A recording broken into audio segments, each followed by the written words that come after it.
ลุกขึ้นไปอย่าไปกราบที่พื้นตั้งเก้าอี้ไว้เพื่อจะไม่ให้มือเราโดนพื้นนะผิดวัตถุประสงค์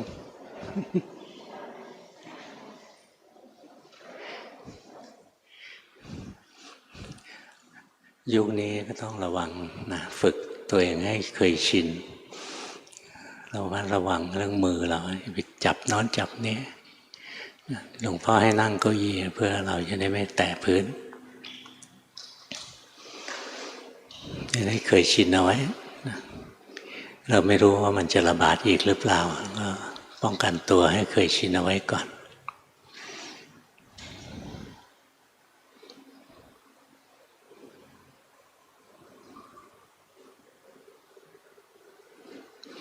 ยังไม่ถึงเวลา5 นาทีภาวนาไปหายใจไปรู้สึกตัวไปก็ยังดี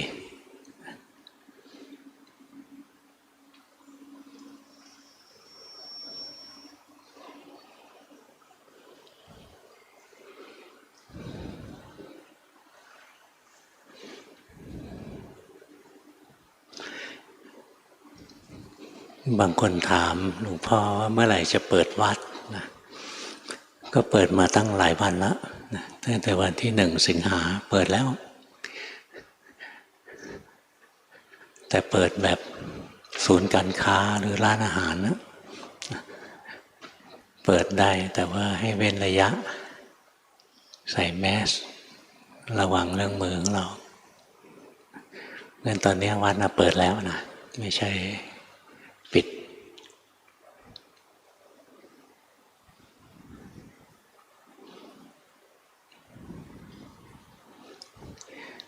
ในเมืองไทยทีมงานสาธารณสุขนะแล้วก็รัฐบาลนะจัดการได้ดีนะไม่มีการติดเชื้อในประเทศมา2 เดือนกว่าแล้ว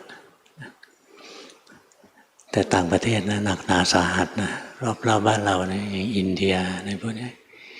อินเดียอินโดปากีสถานยังหนักอยู่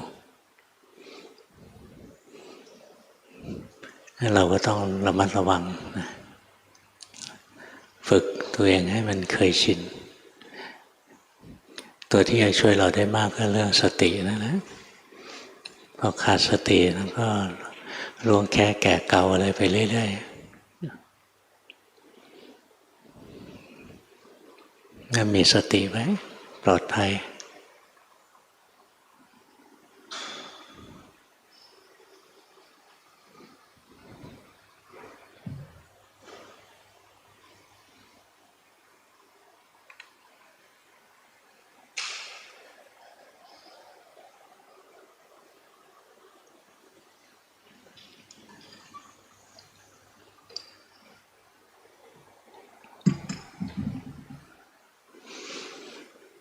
พูดถึงสตินะสำคัญมากเป็นธรรมะพระพุทธเจ้าท่านบอกสติกับสัมปชัญญะนะเป็นธรรมะที่มีอุปการะมากนะสงเคราะห์เราช่วยเหลือเราได้มากสัมปชัญญะเป็นตัวปัญญาเบื้องต้นนะที่จะทำให้เรารู้ว่าเราควรจะทำอะไร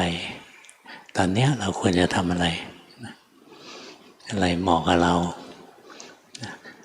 รู้แล้วเราก็ไม่หลงไม่เผลออย่างเรารู้ว่าสิ่งที่เราควรปฏิบัติด้วยปัญญาอย่างยิ่งเพื่อจะได้บรรลุมรรคผลนิพพานพ้นทุกข์เลยนะคือสมถกรรมฐานกับวิปัสสนากรรมฐานเรารู้ว่า2 อันนี้มีสาระแก่นสารมีประโยชน์มากแล้วเราก็ฉลาดมากกว่านั้นอีกนะอย่างสมถะที่ว่าดีมีประโยชน์เนี่ยเราเหมาะกับกรรมฐานแบบไหนในเวลาจะทำสมถะถ้าเรารู้ได้ก็เรียกว่าเราฉลาดมีสัมปชัญญะมีปัญญาเวลาเราจะทำวิปัสสนาเนี่ยเราควรจะใช้กรรมฐานอะไรนะเนี่ยจะต้องรู้สังเกตตัวเองเอานะ สมัยที่หลวงพ่อไปเรียนกับหลวงปู่ดุลเข้าไปกราบท่านบอกหลวงปู่ครับผมอยากปฏิบัติหลวงปู่ดูลไม่พูดเลยท่านนั่งหลับตาเงียบๆนะ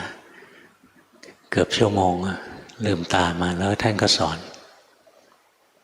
ท่านสอนแต่ละคนไม่เหมือนกันสอนหลวงพ่อให้ดูจิตเอาเลย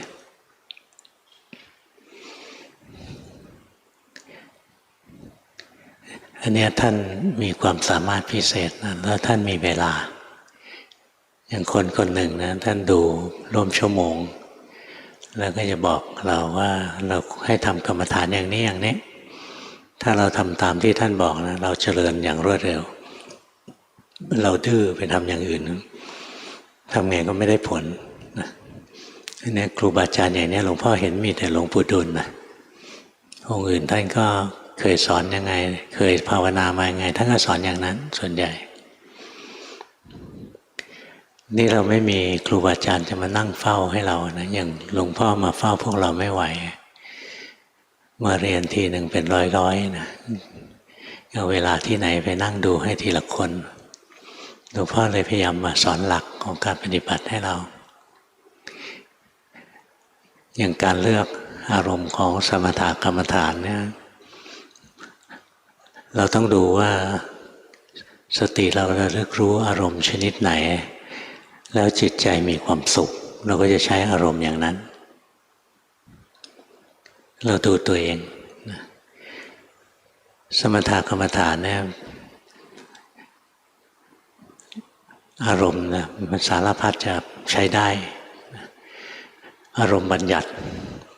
อย่างพวกคำบริกรรมทั้งหลายอะไรเนี่ยหรือการคิดพิจารณาผมขนเล็บฟันหนังอะไรนะอันนี้เป็นอารมณ์บัญญัติเป็นเรื่องที่คิดพุทธานุสติธรรมานุสติสังขานุสติมรณานุสติพิจารณาความตายก็เรื่องความคิดนะศีลานุสติก็ความคิดเรื่องศีลที่เรารักษาแล้วได้ดีอย่างเรารักษาศีลได้ดีตลอดพรรษาอย่างเงี้ยเราไม่กินเหล้าตลอดพรรษานะพอออกพรรษาเราคิดเรื่องเราไม่กินเหล้าเรามีความสุขแล้วมันอิ่มอกอิ่มใจนะสมาธิมันจะเกิดนี่เราดูตัวเองไปนะอารมณ์บัญญัติคือเรื่องราวที่คิดก็ได้อารมณ์ปรมัตถ์คือดูรูปดูนามก็ได้อย่างเราดูจิตของเราเนี่ยให้เป็นสมถะก็ได้ดูกายให้เป็นสมถะก็ได้หรือจะใช้อารมณ์นิพพานก็ใช้ทำสมถะได้สำหรับท่านที่เคยเห็นพระนิพพานมาแล้วปุถุชนทำไม่ได้งั้นอย่างพวกเราก็ตัดนิพพานออกไปเรายังเป็นปุถุชนกันอยู่อารมณ์ที่เราใช้ทำสมถะนะก็มีอารมณ์บัญญัติคือเรื่องราวที่คิดแล้วก็รูปธรรมนามธรรมใช้ทำสมถะได้อย่างเราดูท้องพองดูท้องยุบอะไรอย่างเงี้ยหรือเรารู้ลมหายใจลมหายใจมันก็เป็นตัวรูปก็ทำความสงบเข้ามาได้หรือดูสุขดูทุกข์นะดูดีดูชั่วดูจิตนะก็เป็นสมถะนะทำสมถะได้นี่เราต้องมีปัญญาสังเกตตัวเองว่าเราอยู่กับอารมณ์อันไหนแล้วมีความสุขอย่างหลวงพ่อนะไม่ใช่คนเก่งหรอกแต่คงจะมีบุญ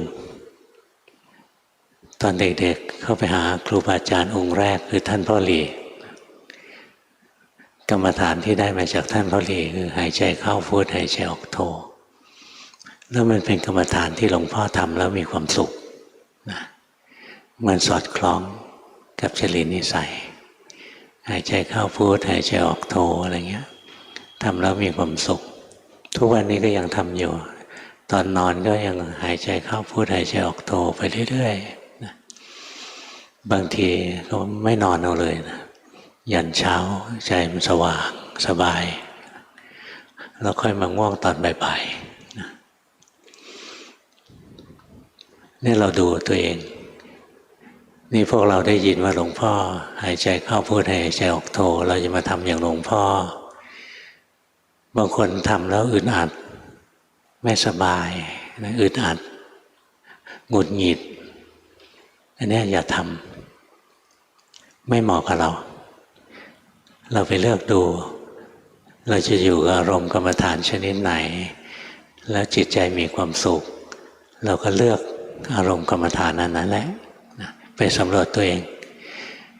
ไม่มีใครมาดูให้เราแล้วล่ะในยุคนี้มีก็หลอกเรานะพวกหลอกมันเยอะนะต้องระมัดระวังไว้นี่เมื่อวานก็มีมาเล่าให้ฟังนะก็มีคนคนหนึ่งนะ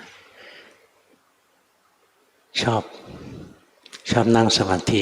นะแต่มันเป็นมิจฉาสมาธิแล้วพอเห็นอะไรขึ้นมานะก็เที่ยวทักจิตของคนอื่น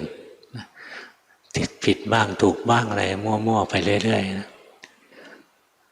เจตนาเพื่อให้เขาเลื่อมใสจะได้รับผลประโยชน์นะเจตนาเป็นมิจฉาทิฏฐิเจตนาชั่วนะไม่ถูกทีแรกก็มาอยู่เนี่ยมาป้วนเปี้ย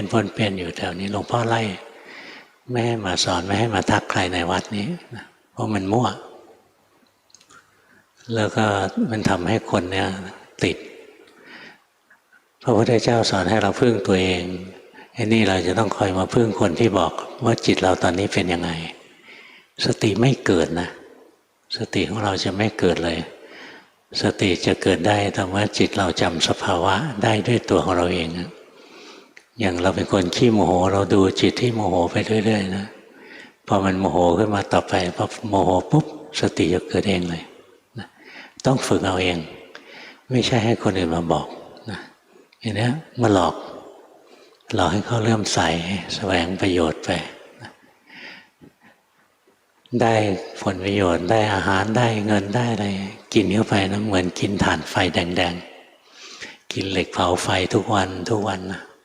กินของสกปรกเข้าไปตอนนี้เวลาจะตายทุรนทุรายนะคลุ้มคลั่งใครๆก็ช่วยไม่ไหวอะไรเงี้ย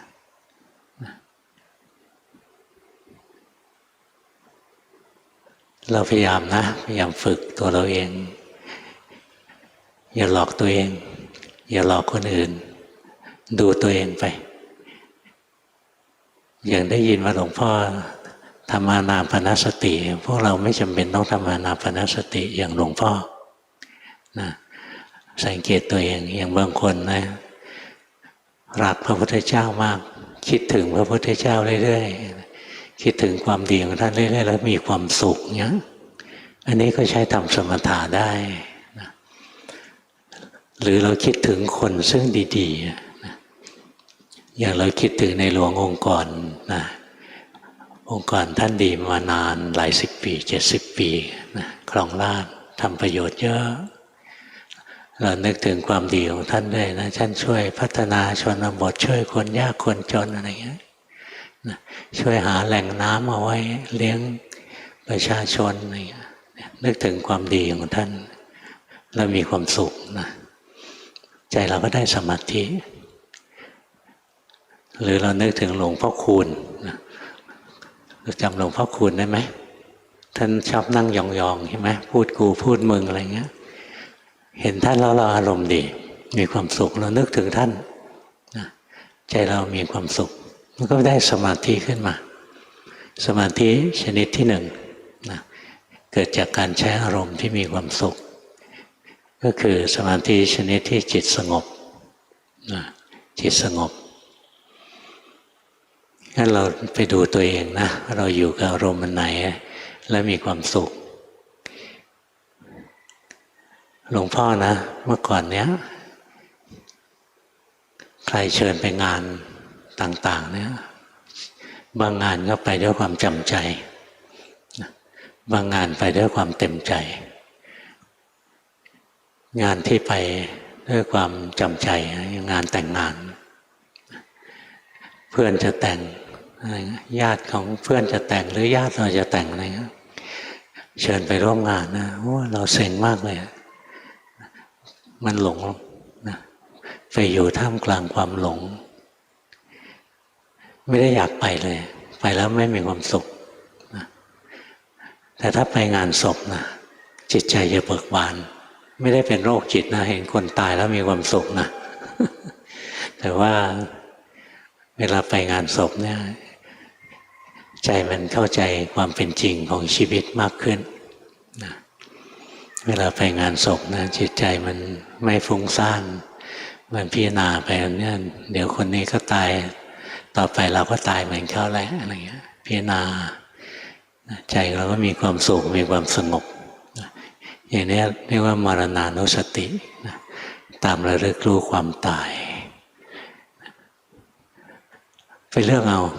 ไปดูของตัวเองเอาแต่ว่าบางคนบอกว่าได้ด่าคนอื่นแล้วมีความสุขอันนี้ไม่เอานะอันนี้เป็นความสุขที่เจือโทษไม่ดีเลือกเอากรรมฐานที่พระพุทธเจ้าสอนไว้ในเรื่องของสมถกรรมฐาน40ข้อไปถามพระอาจารย์ Google ดูนะกรรมฐาน40นะพระอาจารย์จะตอบให้นะเราไปลองดูอันไหนเหมาะกับเราอันไหนเราทำแล้วจิตใจมีความสุขพอมีความสุขปุ๊บสมาธิมันจะเกิดเลยอย่างเมื่อก่อนมีผู้หญิงคนหนึ่งนะเขาจะมาส่งกันบ้าน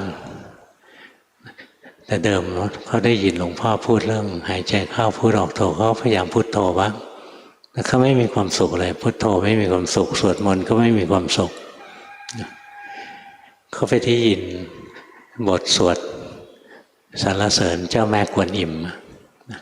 ภาษาจีนนะนะโมอะไรนะจำได้ปะอะไรตายชื่อตายปุยคิวโขคิวหลังมันนะบอกแม้ใจมันชอบก็มาถามหลวงพ่อว่าใช้บทนี้ได้ไหมบริกรรมด้วยบทนี้ได้ไหมบอกได้ใจมันชอบเวลาใจมันมีความสุขอยู่ในอารมณ์ชนิดไหนแล้วมันจะไม่หนีร่อนเร่ไปที่อื่นนะมันจะสงบสุขนั่นแหละจะได้สมถะงั้นเราต้องมีปัญญานะมีสัมปชัญญะรู้ว่าเราควรใช้สมถะอะไรแล้วเราก็ใช้เมื่อยามจำเป็นสมควรทำสมถะตอนไหนเราก็ทำตอนนั้นนะวิปัสสนาก็เหมือนกันเราก็มาดูเราถนัดรู้อะไรถนัดรู้กาย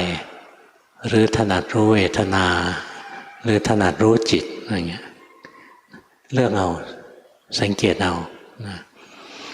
ทำมาไหนแล้วสติเกิดคล่องแคล่วว่องไวนะจิตใจตั้งมั่นเป็นผู้รู้ผู้ดูสติคล่องแคล่ว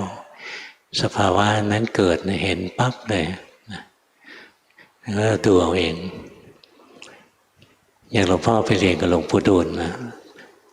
ท่านหลับตาอยู่เกือบชั่วโมงแล้วท่านก็สอนหลวงพ่อท่านไม่สอนสมถะเพราะหลวงพ่อได้สมถะมาตั้งแต่เด็กแล้วท่านพ่อหลีสอนให้ท่านสอนให้หลวงพ่อดูจิตไปเลยงั้นกรรมฐานที่ท่านสอนหลวงพ่อคือการดูจิตแต่ไม่ใช่พวกเราทุกคนต้องดูจิตอย่างหลวงพ่อนะจุดสำคัญต้องดูตัวเองนะว่าเรารู้อะไรเราเห็นไตรลักษณ์ได้ง่ายนะอย่างรู้กายเราเห็นไตรลักษณ์ง่ายเราก็ใช้กายรู้เวทนาเราเห็นไตรลักษณ์ง่ายเราก็รู้เวทนารู้จิตที่เป็นกุศลอกุศลแล้วเราเห็นไตรลักษณ์ได้ง่ายเราก็เอาดูจิตที่เป็นกุศลอกุศลนั่นแหละสำรวจตัวเองนะค่อยๆสังเกตไปอย่างบางคนดูจิตไม่ได้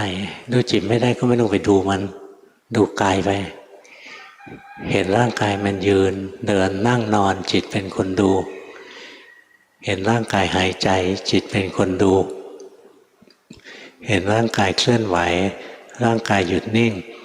จิตเป็นคนดูดูไปเราก็จะเห็นว่าร่างกายนี้มันไม่เที่ยงนะมันเคลื่อนไหวเปลี่ยนแปลงตลอดเวลาเลยเดี๋ยวก็หายใจเข้าเดี๋ยวก็หายใจออกเดี๋ยวก็ยืนเดี๋ยวก็เดินเดี๋ยวก็นั่งเดี๋ยวก็นอนนะเดี๋ยวก็หักขยับมือขยับเท้านะสายหน้ากระพริบตาอ้าปากอะไรนะก็ กระยุกกระยิกกระยุกกระยิกไปนะนี่เรามีสติรู้ความเคลื่อนไหวของร่างกายนะด้วยจิตที่ตั้งมั่นเป็นผู้รู้ผู้ดูจิตกับกายเป็นคนละอันกันนะร่างกายเคลื่อนไหวจิตเป็นคนดูอย่างนี้เรียกว่าเราทำวิปัสสนาละทำแล้วเราเห็นร่างกายมันไม่เที่ยงเนาะทำไมมันไม่เที่ยงอ่ะร่างกายมันทำไมต้องเคลื่อนไหวเพราะร่างกายเนี่ยถูกความทุกข์บีบคั้นอยู่ตลอดเวลาจริงหรือไม่จริงไม่ต้องถามหลวงพ่อนะไปดูด้วยตัวเองว่าร่างกายเราถูกความทุกข์บีบคั้นอยู่ตลอดเวลาจริงหรือไม่จริงลองหายใจเข้าแล้วไม่หายใจออกสิทุกข์หรือสุขหายใจออกแล้วไม่หายใจเข้าแล้วทุกข์หรือสุขนั่งเฉยๆไม่กระดุกกระดิกเลยทั้งวันนะทุกข์หรือสุขนะไปซื้อเก้าอี้ตัวละแสนมานั่งนะกะว่ามีความสุขไม่นานนะก็ต้องกระดุกกระดิกแล้วเพราะร่างกายมันทุกข์เราต้องขยับตัวเพื่อหนีความทุกข์เนี่ยค่อยๆรู้ลงมาในร่างกายจะเห็นความจริงของร่างกายร่างกายเต็มไปด้วยความไม่เที่ยงนะเคลื่อนไหวไปตลอดเวลาเลยทำไมมันต้องเคลื่อนไหวเพราะมันทุกข์นะมันทุกข์ความทุกข์มันบีบคั้นร่างกายนี้อยู่ตลอดเวลาหรือบางคนดูร่างกายนั้นก็เห็นนะร่างกายไม่ใช่ตัวเราร่างกายเป็นวัตถุธาตุนะเป็นสมบัติของโลกวันหนึ่งเราก็ต้องคืนโลกไปอย่างเวลาหลวงพ่อไปงานศพนะบางทีเราก็เห็นมีปัญญาทะลุลงมาในร่างกายตัวเองนะนี่หน่อยก็เหมือนคนที่นอนอยู่ในโลงร่างกายนะก็ต้องคืนให้โลกเป็นสมบัติของโลกไม่ใช่สมบัติของเราตัวนี้เรียกว่าเราเห็นอนัตตานี่เราสำรวจตัวเองนะว่าถ้าเราดูกายแล้วเห็นอนิจจังหรือทุกขังหรืออนัตตาเราก็ดูกายนะดูแล้วเห็นไตรลักษณ์ได้ก็เอาบางคนดูกายไม่ได้นะชอบดูเวทนาเวทนามีสองส่วนคือเวทนาทางกายกับเวทนาทางใจเวทนาทางกายเนี่ยจะทำได้ถ้าเราทรงสมาธินะทรงสมาธิได้อย่างดียิ่งทรงฌานได้เนี่ยนะออกจากฌานมาแล้วมาดูเวทนาในร่างกายนะมันจะดูได้ดีแต่อย่างพวกเราเข้าฌานไม่เป็นนะเราอย่าไปดูเวทนาของร่างกายนะมันทนไม่ค่อยไหวนะมันทนความเจ็บปวดไม่ไหวนะอย่างสมัยก่อนครูบาอาจารย์ท่านเล่านะท่านไปจะนั่งสมาธิ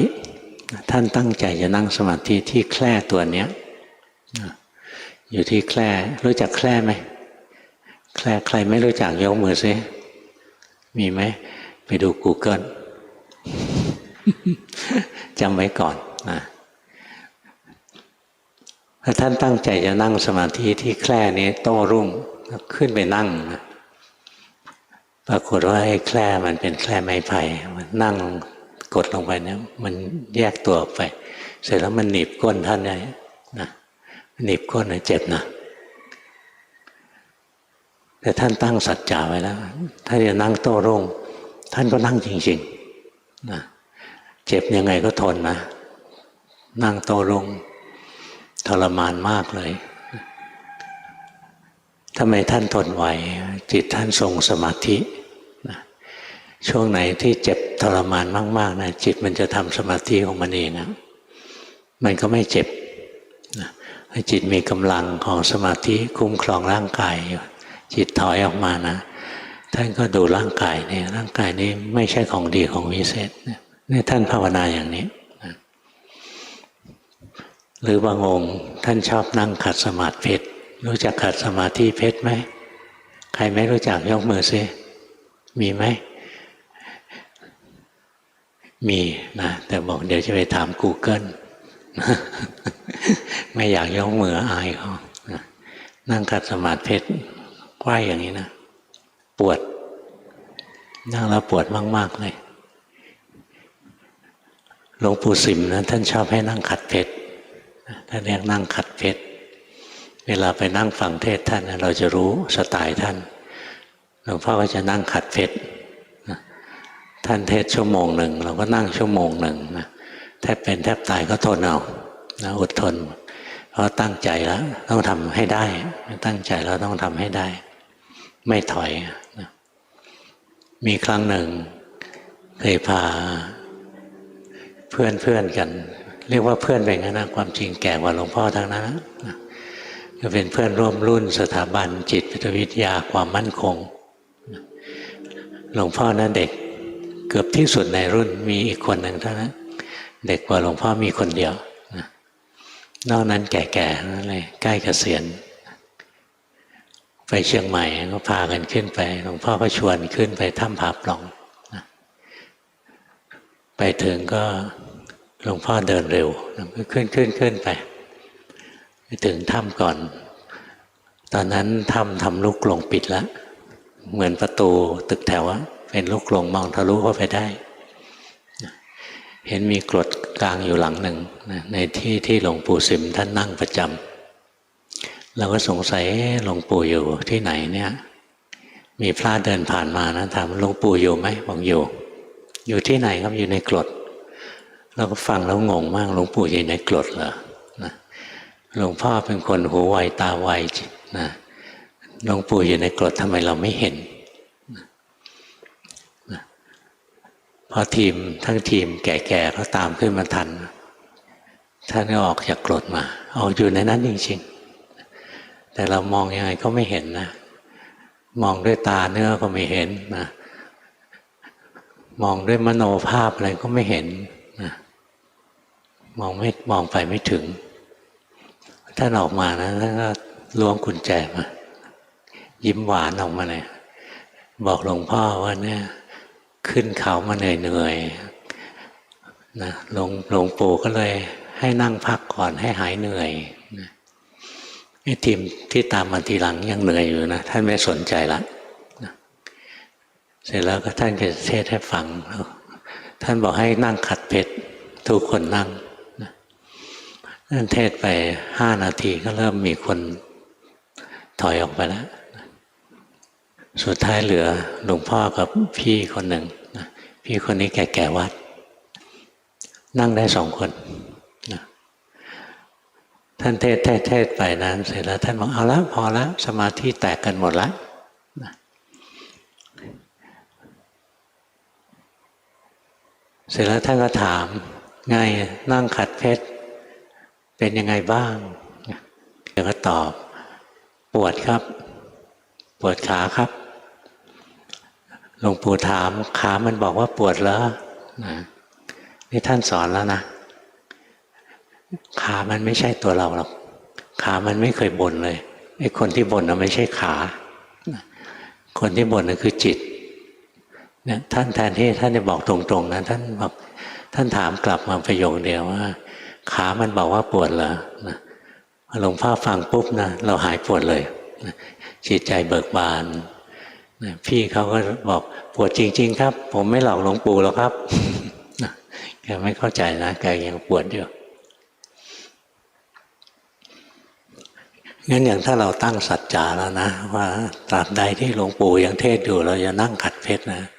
ถ้าท่านเกิดเทศโต้รุ่งเราก็ต้องนั่งโต้รุ่งนะ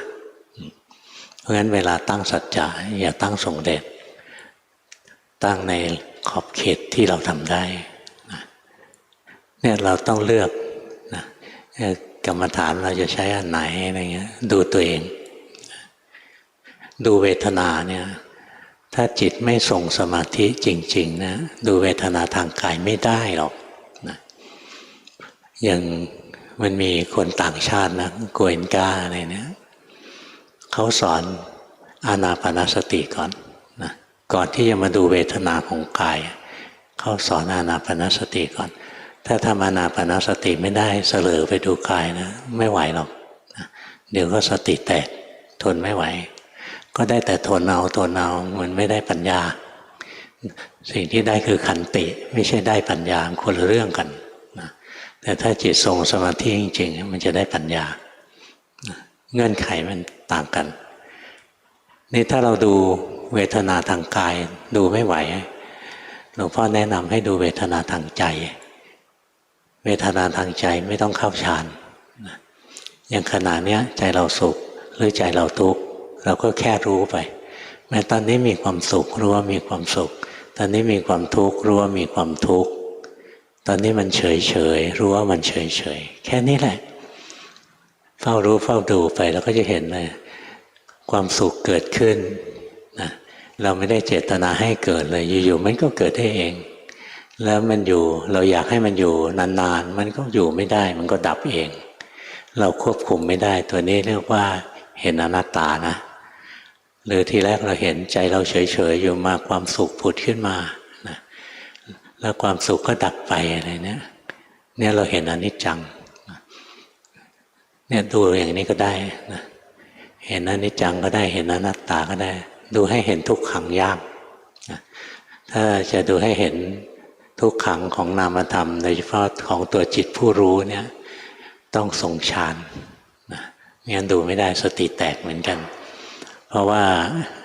เวลาเราภาวนาจนมันทวนเข้าจนถึงตัวจิตผู้รู้แล้วนะมันวางโลกธาตุวางทุกสิ่งทุกอย่างหมดแล้วมันทวนเข้ามาถึงตัวผู้รู้แล้วเนี่ยแล้วตัวผู้รู้กลายเป็นตัวทุกข์ขึ้นมานะมันทุกข์ไม่มีอะไรเหมือนเลยนะมันทุกข์ยิ่งกว่าที่ร่างกายเคยทุกข์อีกงั้นถ้าจิตไม่ได้ทรงสมาธิอยู่นะสติแตกทนไม่ไหวนะงั้นเวทนานะยังไงมันก็หนีสมาธิไม่พ้นหรอกแต่ถ้าเราทำสมาธิไม่ได้เราก็ดูเวทนาธรรมดาเนี่ยไม่ต้องไปดูถึงเวทนาของตัวจิตผู้รู้หรอกนะดูเดี๋ยวสุขก็รู้ทุกข์ก็รู้เฉยๆก็รู้ดูไปเรื่อยๆ ไม่ใช่เรื่องยากอะไรนะหรือเราจะดูจิตก็ได้นะถ้าเราเป็นคนขี้โกรธเราก็ดูไปทั้งวันเลยจิตมีสองอย่างเองจิตที่โกรธกับจิตที่ไม่โกรธนะทั้งวันมีอยู่แค่นี้ถ้าเราเป็นคนขี้โลภเดี๋ยวก็โลภเดี๋ยวก็โลภนะเราก็ดูทั้งวันมีสองอย่างจิตโลภกับจิตไม่โลภเราเป็นคนฟุ้งซ่านใจลอยขี้หลงอะไรนะทำกรรมฐานสักอย่างหนึ่งนะเช่นหายใจเข้าพูดออกตัวอะไรเนี่ยแป๊บเดียวนะจิตก็หนีไปคิดเรื่องอื่นแล้วไม่คิดพุทโธแล้วเนี่ยเราก็ใช้ตัวหลงมาทำกรรมฐานแต่มาอาศัยลมหายใจอาศัยพุทโธอาศัยอะไรเนี่ยเป็นกำลังช่วยนะเพราะตัวโมหะเป็นตัวที่ดูยากนะราคะโทสะดูง่ายกว่างั้นถ้าเราขี้โกรธนะเราก็ดูจิตเดี๋ยวก็โกรธเดี๋ยวก็ไม่โกรธอันนี้แสดงความไม่เที่ยงจิตจะโกรธเราก็ห้ามมันไม่ได้นะโกรธแล้วจะสั่งว่าอย่าโกรธก็ไม่ได้อย่างเราเสียใจอกหักนะสามีทิ้งไปเราอกหักเราเสียใจนะเพื่อนก็มาปลอบอย่าเสียใจไปเลยนะเนี่ยเพื่อนไม่ได้ทำกรรมฐานเพื่อนนึกว่าบอกอย่างนี้ก็หายเสียใจได้จริงๆสั่งไม่ได้นะมันจะเสียใจยังไงมันก็เสียใจมันเป็นอนัตตาสั่งไม่ได้เนี่ยเราเฝ้ารู้เฝ้าดูลงไปนะจิตเรานะจะโกรธจะเศร้าหมองอะไรนะ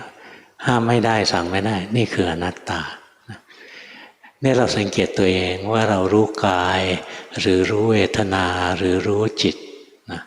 แล้วเราเห็นไตรลักษณ์ได้ง่ายเราใช้อันนั้นแหละ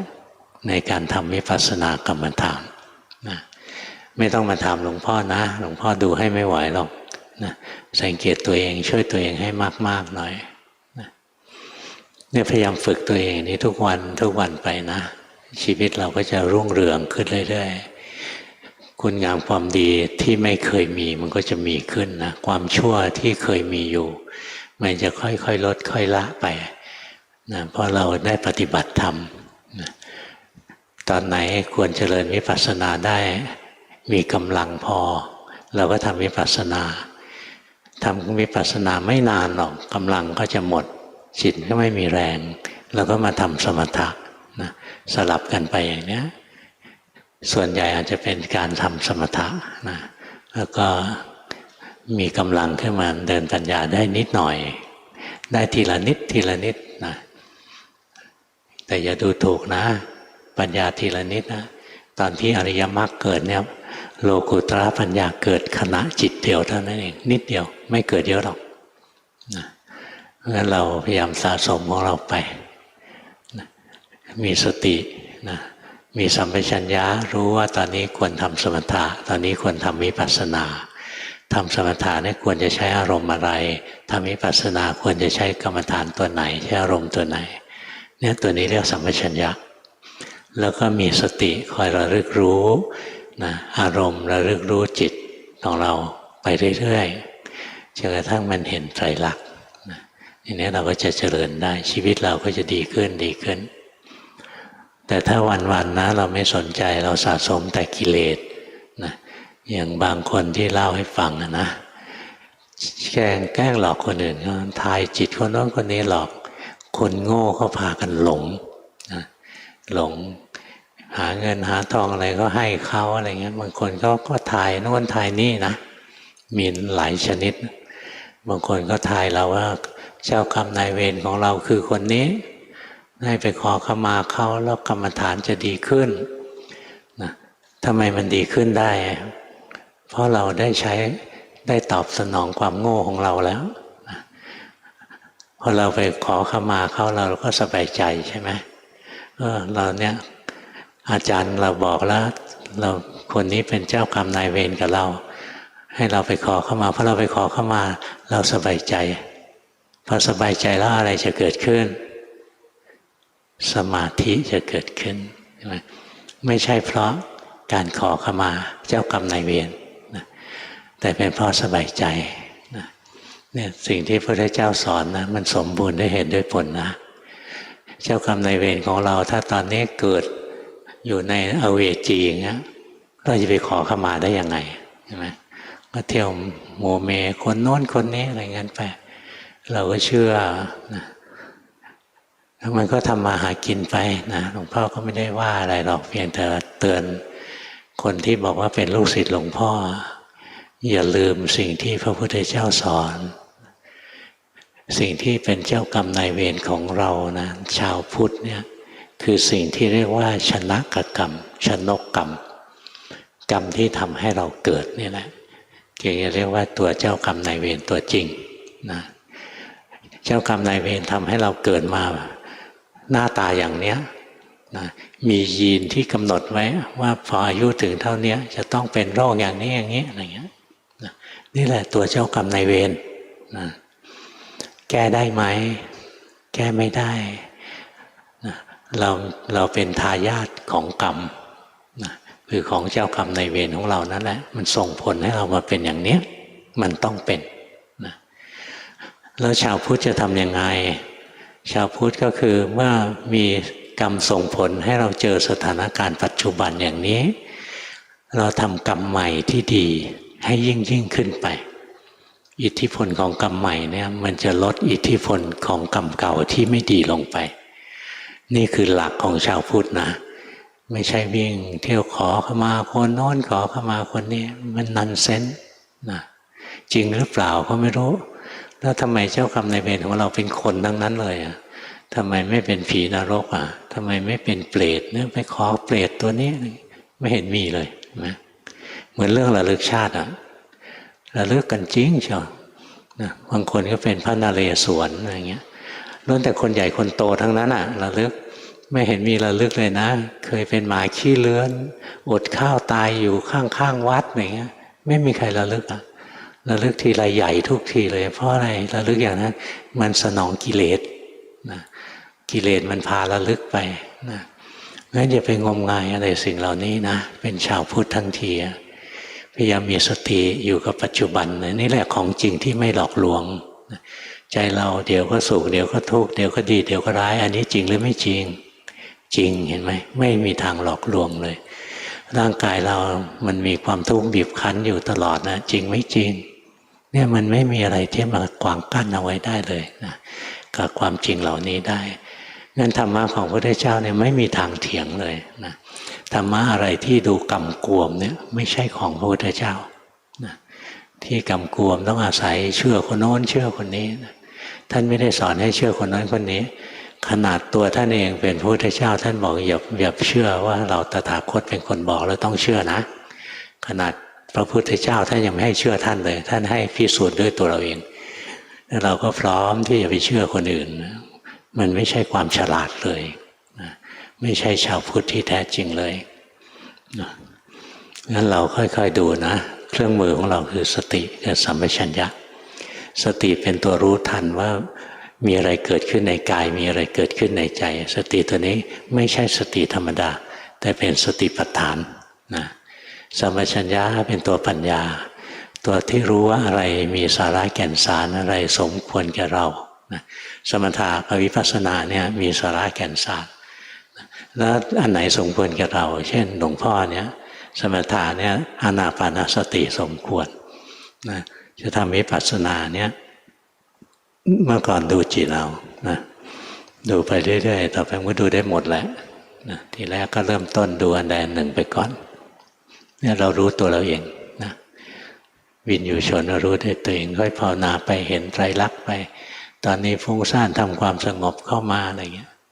นะเดินไปเดินสองขานะมีสมถะกับวิปัสสนาขาเดียวไปได้ไหมขาเดียวก็ไปได้ผีกองกอยนะมีขาเดียวก็โดดย่องย่องย่องย่องไปนะหรือเดินวิปัสสนารวดไปเลยก็ทำได้นะแต่ลำบากหน่อยล้มลุกคลุกคลานหน่อยนะแล้วแต่ละคนก็มีทางของตัวเองนะไปดูเอ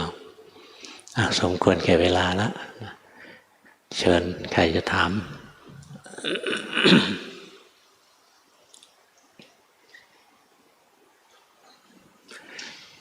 ถ้าจะพูดออกใหม่ก็ถอดแมสหน่อยหลวงพ่อฟังผ่านแมสฟังไม่รู้เรื่องหมายเลข12นะครับช่วยยืนผมขอให้หลวงพ่อช่วยดูการปฏิบัติสมถะและวิปัสสนาของผม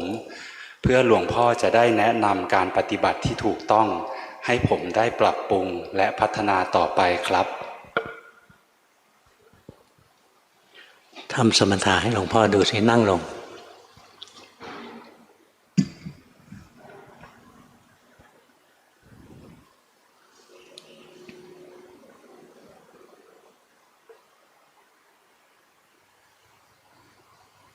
ทำวิปัสสนาสิสมถะได้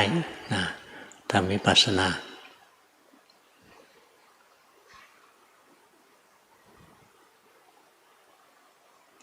เวลาเราทำวิปัสสนาเรารู้สภาวะเนี่ยสิ่งที่ต้องระวังก็คือการที่จิตถลำลงไปจมอยู่กับสภาวะนะไประวังตัวนี้นะอย่างพอเราจะดูสภาวะเนี่ยจิตมันเคลื่อนเข้าไปแช่อยู่ที่สภาวะนะมันจะไม่ใช่วิปัสสนาจริงหรอกจิตมันลงไปแนบกับอารมณ์นะจิตมันต้องแยกกับอารมณ์ได้คือต้องแยกขันธ์ได้นะโดยเฉพาะขันธ์ตัวหนึ่งก็คือตัวจิตนะต้องแยกออกมาเป็นคนดูนะเห็นสภาวะทั้งหลายเคลื่อนไหวเปลี่ยนแปลงแต่ถ้าเราดูแล้วจิตเราไหลลงไปจมลงไปนะอันนั้นกำลังของสมาธิชนิดตั้งมั่นเนี่ยยังไม่พอให้เรารู้ทันว่าตอนนี้จิตเคลื่อนไปแล้วนะพอเรารู้ทันว่าจิตเคลื่อนนะสมาธิชนิดตั้งมั่นจะเกิดขึ้นเองนะเพราะฉะนั้นจิตเคลื่อนเรารู้จิตเคลื่อนเรารู้บ่อยๆสมาธิที่ตั้งมั่นก็จะเกิดเมื่อจิตตั้งมั่นแล้วเราก็จะเห็นนะสภาวะทั้งหลายล้วนแต่ของถูกรู้ถูกดูสภาวะทั้งหลายล้วนแต่ไม่เที่ยงล้วนแต่ไม่ใช่ตัวเรานะอันนี้ตัววิปัสสนามันจะเห็นไม่ใช่คิดเอานะงั้นของคุณตรงสมาธิทำได้อยู่นะแต่ตรงวิปัสสนาเนี่ยจิตยังไม่ตั้งมั่นนะเวลารู้สภาวะแล้วมันยังไหลไปหมายเลข13ครับช่วงนี้เห็นกิเลสบ่อยขึ้นเห็นความยินดียินร้ายมากขึ้นขอคำแนะนำด้วยครับจิตมันไม่เข้าฐานนะตอนนี้จิตมันกว้างๆสบายออกไปข้างนอกรู้สึกเปล่าไม่รู้สันหน้าอย่างเงี้ยรู้ไหมสันหน้าก็ไม่รู้ พยักหน้ารู้ไหมดูกายไว้รู้สึกกายไปเรื่อยๆเดี๋ยวมันจะเห็นจิตชัดอาศัยรู้กายก่อนนะพอจิตมีกำลังตั้งมั่นขึ้นมามันจะเห็นจิตได้ชัดขึ้นตอนนี้จิตไม่มีสมาธิพอไม่ถึงฐานกระจายกว้างๆว่างๆไปงั้นรู้สึกในร่างกายเนี่ยพยักหน้าเรารู้สึกไปหายใจแล้วก็รู้สึกไปนะจำได้ไหมหมอ เนี่ยพยักหน้าเห็นไหมเมื่อกี้พยักหน้าเราหลงเพราะหลงไปไหนหลงไปคิดทำไมคิดเพราะฟังหลวงพ่อพูดฟังแล้วก็ต้องคิดเลยฟังแล้วไม่คิดมันก็ไม่รู้เรื่องตอนนี้จิตมันหลงไปรู้สึกไหมเห็นไหมพอดูกายสักพักหนึ่งแล้วก็เห็นจิตละจำหลักตรงนี้ให้แม่นๆนะดูกายเรื่อยๆแล้วมันจะเห็นจิตชัดอันนี้ไม่ใช่หลวงพ่อสอนนะหลวงปู่สุวัตท่านเล่าให้ฟังว่าหลวงปู่มั่นสอนท่านมาอย่างนี้หลวงพ่อก็ไม่ได้เก่งหรอกหลวงพ่อจำครูบาอาจารย์มาสอนอีกทีหมายเลข14ครับระหว่างวันใส่ใจกับกรรมฐานมากขึ้นช่วงนี้รู้สึกมีความไหวๆในกลางอกเยอะมากแต่ใจไม่เป็นกลางขอคำแนะนำจากหลวงพ่อด้วยค่ะภาวนาดีภาวนาถูกไหวๆรู้ว่าไหวๆอย่าถลำลงไปอยู่กับมันไม่เป็นกลางรู้ว่าไม่เป็นกลางไม่ต้องอยากให้เป็นกลางนะถ้ามันอยากเป็นกลางรู้ว่าอยากเนี่ยเรียกว่าเรารู้ทันตัวเองเป็นช็อตๆไปเลยนะตอนนี้จิตไหลไปคิดรู้ว่าจิตไหลไปคิดนะจิตเป็นยังไงรู้ว่าเป็นอย่างนั้นนะหลวงพ่อก็พูดเป็นตัวอย่างให้ฟังหรอกนะไหลไปคิดหรือยังเนี่ยหัดดูอย่างนี้นะไหลไปคิดแล้วก็รู้นะพอรู้แล้วอย่าไปรอดูที่จิตนะกลับมาอยู่กับกรรมฐานของเรานะเห็นตัวนี้ไหวๆใช้ตัวนี้เป็นกรรมฐานก็ได้ถ้าเห็นตลอดนะเห็นตัวไหวๆแล้วจิตถลำลงไปที่ไหวๆก็รู้จิตหนีไปคิดก็รู้อย่างนี้ใช้ได้นะจะเจริญปัญญาได้จะเห็นว่าจิตนี้ไม่เที่ยงเดี๋ยวก็เป็นจิตดูเดี๋ยวก็เป็นจิตฟังเดี๋ยวเป็นจิตดมกลิ่นเดี๋ยวเป็นจิตลิ้มรสเดี๋ยวเป็นจิตรู้สัมผัสทางกายเดี๋ยวเป็นจิตหลงไปคิดทางใจหรือเป็นจิตหลงไปเพ่งทางใจอย่างตอนนี้จิตหนีไปคิดหรือยังดูออกไหมดูออกเราก็รู้ทันพยักหน้าเรารู้ไหมนะเมื่อกี้ลืมใช่ไหมเพราะว่าอะไรเพราะเรากำลังสังเกตจิตเราอยู่ธรรมชาติของจิตเนี่ยรู้อารมณ์ได้ครั้งละอย่างเดียวเรากำลังดูจิตอยู่เราจะไม่ดูกายหรอกนะจะไม่เห็นกายอย่างตอนนี้จิตหนีไปคิดหรือยังดูอย่างนี้นะที่จิตมันไหลไปคิดเราก็รู้เอารู้บ่อยๆต่อไปหมายเลข33ครับส่งการบ้านในรอบหลายปีหลงว่าได้หลักการปฏิบัติแล้วทำให้ประมาทมากไม่จริงจังอะไรนะอ่านใหม่สิหลงว่าได้หลักการปฏิบัติแล้วทำให้ประมาทมากไม่จริงจังขอหลักที่ทำให้ประมาทไม่ประมาทด้วยครับถ้าไม่ประมาทจริงๆนะต้องพิจารณาว่าชีวิตเราเนี่ยมีแต่ความไม่มั่นคงนะความทุกข์มาถึงเราเมื่อไหร่ก็ได้ความเจ็บไข้มาถึงเราเมื่อไหร่ก็ได้ความตายมาถึงเราเมื่อไหร่ก็ได้ความพลัดพรากจากสิ่งที่รักที่พอใจจะมาถึงเราเมื่อไหร่ก็ได้พิจารณาอย่างนี้เรื่อยๆคิดพิจารณาไปเรื่อยๆนะใจมันจะไม่ประมาทมันจะขวนขวายในการปฏิบัติมากขึ้นนะพิจารณาไปอย่างจะพิจารณาความแก่ยังหนุ่มอยู่พิจารณายากลองพิจารณาความเจ็บไข้เราพร้อมจะเจ็บไข้เมื่อไหร่ก็ได้นะเดินไปเดินมานะเผลอไปเชียร์มวยเขาเลยติดโควิดมาแล้วอะไรเงี้ยนะมันไม่แน่นะทำอะไรมันก็เต็มด้วยคำว่าไม่แน่ไม่แน่ชีวิตเนี้ยเต็มไปด้วยความไม่แน่นะความแก่ความเจ็บความตายความพลัดพรากนะจะมาถึงเราเมื่อไหร่ก็ได้เนี่ยดูลงไปอย่างนี้เรื่อยๆนะมันจะเลิกประมาทที่มันประมาทเพราะมันคิดว่า ยังไม่แก่หรอกยังไม่เจ็บหรอกยังไม่ตายหรอกยังไม่พลัดพรากจากคนที่เรารักจากสิ่งที่เรารักหรอกมันคอยคิดอย่างนี้มันประมาทน่าจะแก้ประมาทก็สอนมันไปเรื่อยๆแล้วสังเกตนะคนรอบๆตัวเราในโลกนั้นเขาก็เต็มไปด้วยความไม่เที่ยงเป็นทุกข์เป็นอนัตตานะเต็มไปด้วยความแก่ความเจ็บความตายความพลัดพรากตั้งแต่เด็กจนกระทั่งโตมาถึงตอนนี้ก็อายุเกิน20แล้วสิใช่ไหมเคยพลัดพรากไหม เห็นไหมมันมีนะแล้ววันข้างหน้าจะมีอีกไหมไม่แน่ใช่ไหมเรายังไม่รู้แต่ว่าอดีตเนี่ยเราเห็นแล้วเราเคยพลาดพลาดมาแล้วเราเคยทุกข์มาแล้วนะเราก็สอนใจวันข้างหน้าเราอาจจะเจออีกนะความพลาดพลาดมาเมื่อไหร่ก็ได้นะเนี่ยสอนตัวเองไปใจมันไม่ประมาทนะมันจะขยันภาวนาจะรอแก่แล้วภาวนาไม่ได้นะบางคนมันไม่มีโอกาสแก่มันตายซะก่อนบางคนตั้งใจว่าอายุ50แล้วจะภาวนาตอนนี้จะเรียนหลักเอาไว้ก่อนที่คิดอย่างนั้นก็เพราะกามนะคิดว่าแก่อายุ50แก่แล้วพอจะสู้กามไหวแล้วจะเลิกกามแล้วยังหนุ่มยังสาวอยู่ยังเสียดายกามยังไม่ยอมวางอะไรเงี้ยยังไม่อยากปฏิบัติกลัวลำบากนะ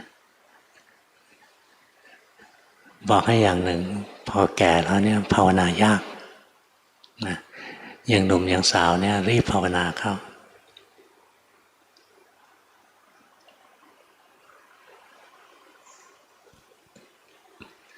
หมายเลข47ครับปฏิบัติตามคำสอนของหลวงพ่อทุกวันค่ะทำในรูปแบบทุกวัน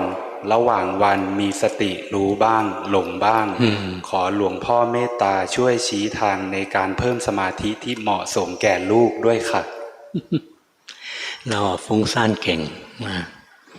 ใจมันช่างฟุ้งงั้นอยู่กับกรรมฐานอะไรสักอย่างนะหายใจเข้าพูดออกโทอะไรก็ได้พวกฟุ้งซ่านก็ใช้ได้อานาปานสติอะไรพวกเนี้ยนะฝึกไปเรื่อยๆไม่ได้ฝึกเอาสงบนะหายใจเข้าพูดออกโทแล้วพอจิตมันหนีไปก็คอยรู้เอารู้บ่อยๆสมาธิมันจะเพิ่มขึ้น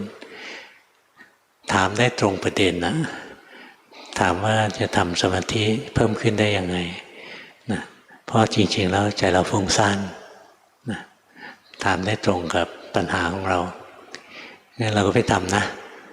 หายใจไปพุทโธไป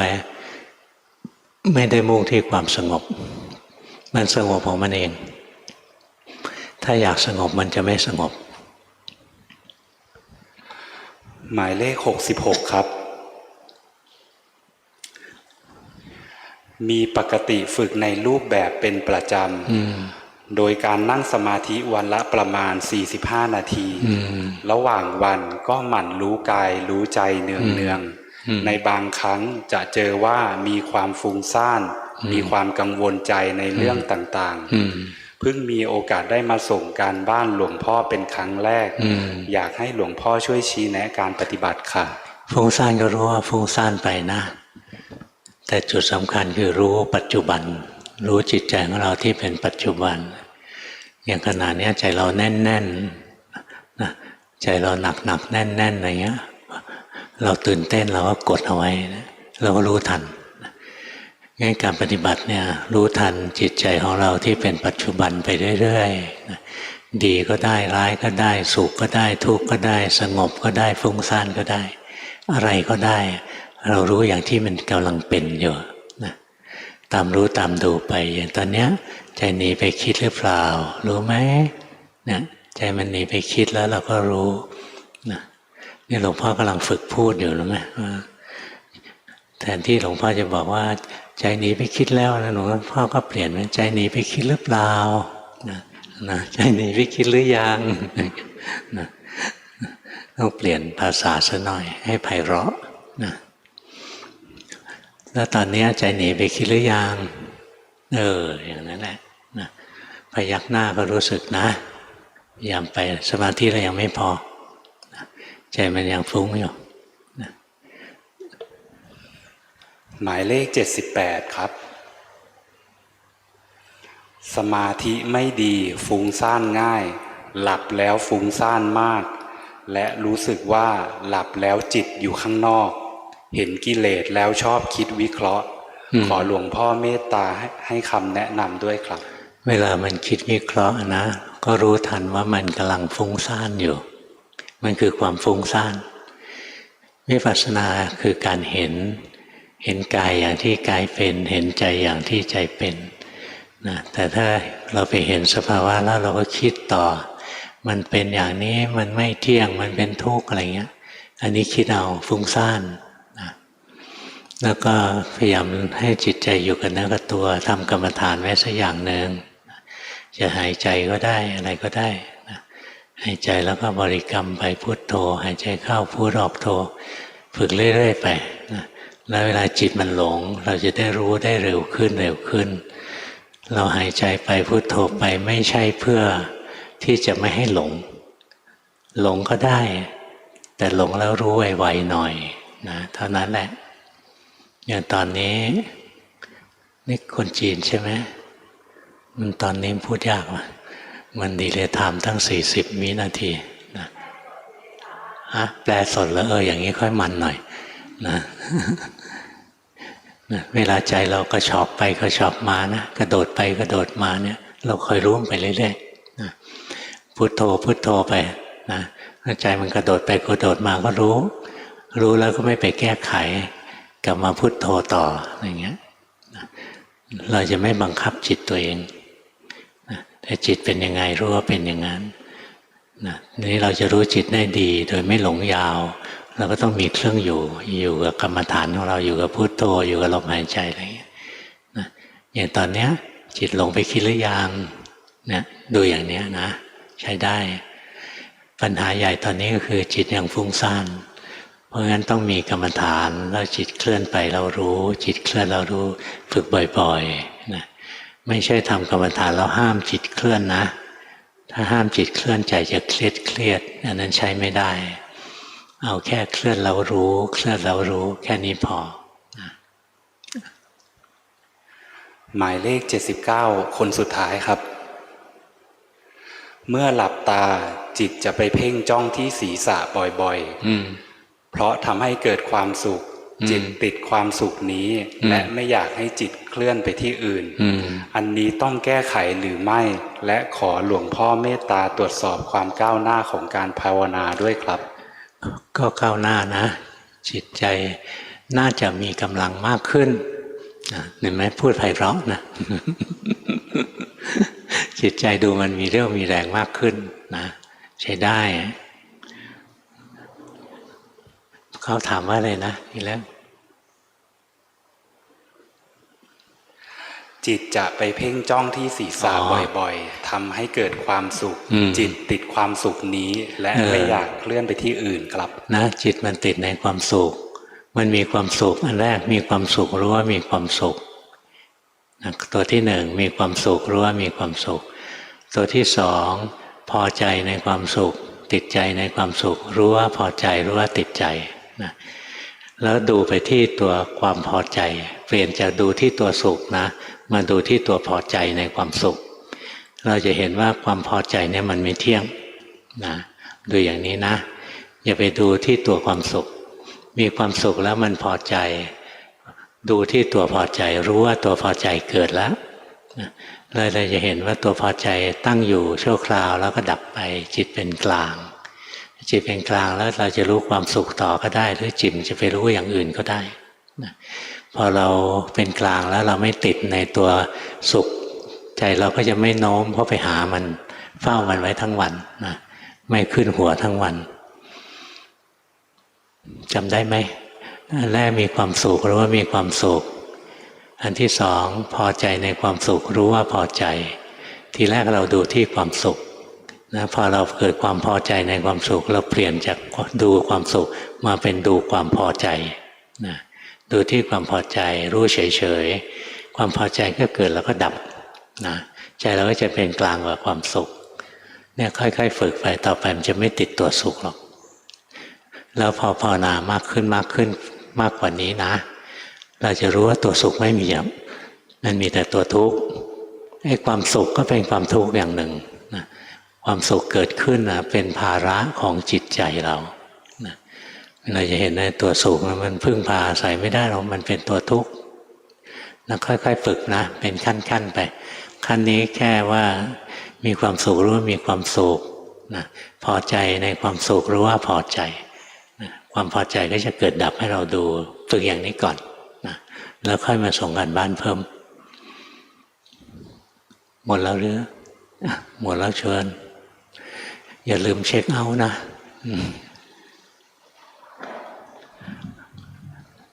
แล้วหลวงพ่อก็ไม่ใช่